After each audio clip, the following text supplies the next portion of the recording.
ha kha lak le lak lo achan achu le chu lo kei krot lo achan chu achu nak sau chang asinan lak khonak ding a zai tluk da kan ni long ro zai tluk da shim thazang kan ni zai tluk da mi pi spot kan da ti tu hi abi pi kan shim thazang kan rakap thazang kan thin long ro na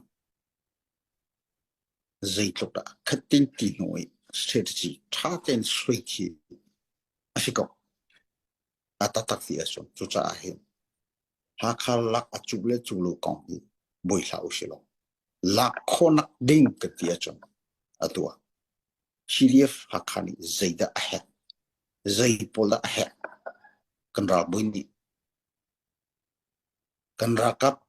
kan ra sampol an thazang le an dir mun zai da si ti tu hi abi pinai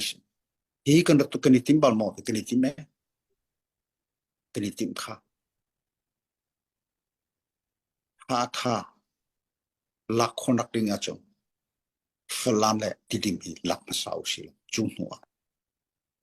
chu ting chun master step by step kan kala kan rak ti mi sikha kan tlang tling kholo ka chu za pi ni nan thai vi ni si sia hi ta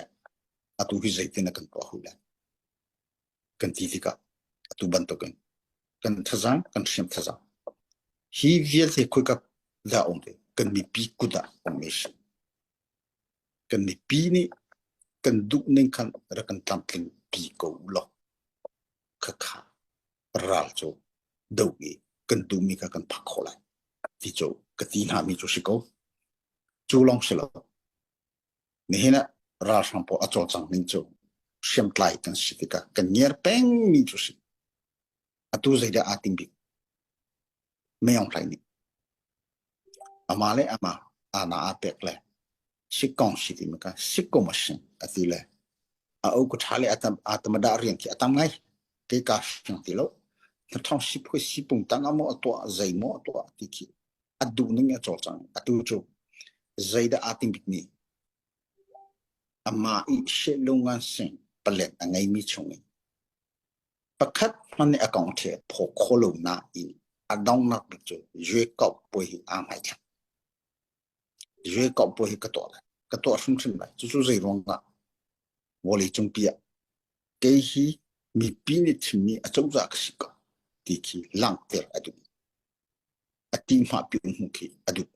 la khala ya koram politika zung zali ra ka tel penki adu nak ki se chu ting to na abong